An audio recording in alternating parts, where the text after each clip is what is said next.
Hi అండి, welcome to my channel.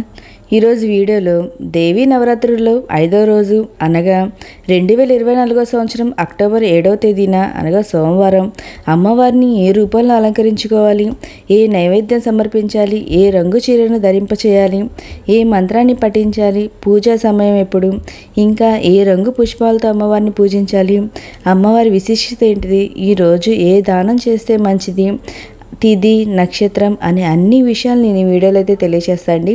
ఈ వీడియోని ఎక్కడ స్కిప్ చేయకుండా పూర్తిగా చూడండి, పూర్తి ఇన్ఫర్మేషన్ అనేది తెలుస్తుందండి.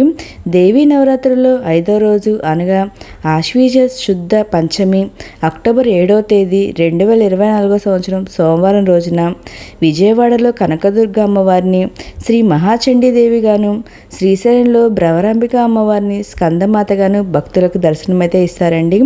చండీదేవి కాళీదేవిని పోలి ఉంటుంది. ఒక్కోసారి ఆమె దయగల రూపంలో మరియు ఉగ్ర రూపంలో దర్శనమైతే ఇస్తుందండి.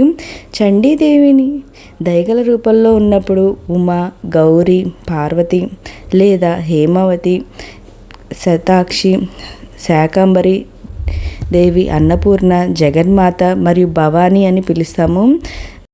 మన పురాణాల ప్రకారం రాక్షసులు ఇంద్రుడి సింహాసనాన్ని లాక్కునే సమయం వచ్చినప్పుడు దేవతలందరూ ఒకచోట సమావేశమై ఆ పరమశివుడి వద్దకు వెళ్ళి రాక్షసుల గురించి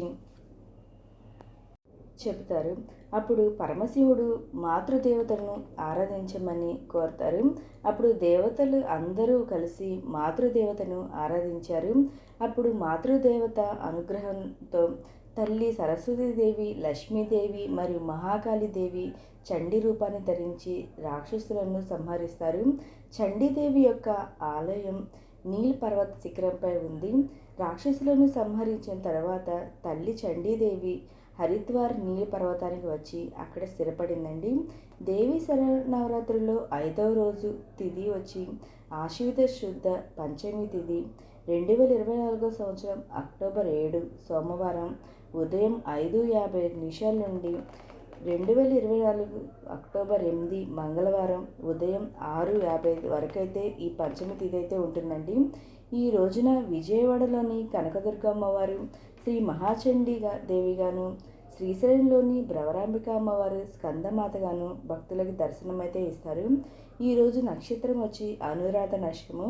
అది రాత్రి 11:45 వరకు అయితే ఈరోజు నక్షత్రం అయితే ఉంటుందండి.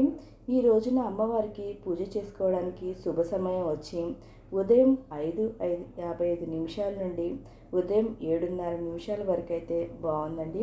ఒకవేళ మీకు ఆ సమయం కుదరకపోతే ఉదయం 9 గంటల నుండి మధ్యాహ్నం 12 గంటల లోపు పూజ అయితే చేసుకోవచ్చండి.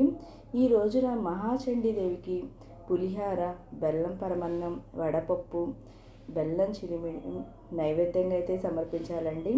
అమ్మవారికి ఈ రోజున పసుపు లేదా బంగారు వర్ణం రంగు చీరను అయితే ధరింపచేస్తారు. ఈరోజు అమ్మవారిని పసుపు రంగు పూలతో పూజించుకోవాలి. చదవవలసిన స్తోత్రం వచ్చి శ్రీ మహాచండీ స్తోత్రము, శ్రీ చండికా స్తోత్రము, చండికా అష్టోత్తరము, శతనామావళిని పఠించాలండి. ఈరోజు అమ్మవారి మూలమంత్రం వచ్చి ఓం ఐం హ్రీం క్లీం చాముండే నమః అనే మూలమంత్రాన్ని వీలైనన్ని సార్లు పఠించాలి.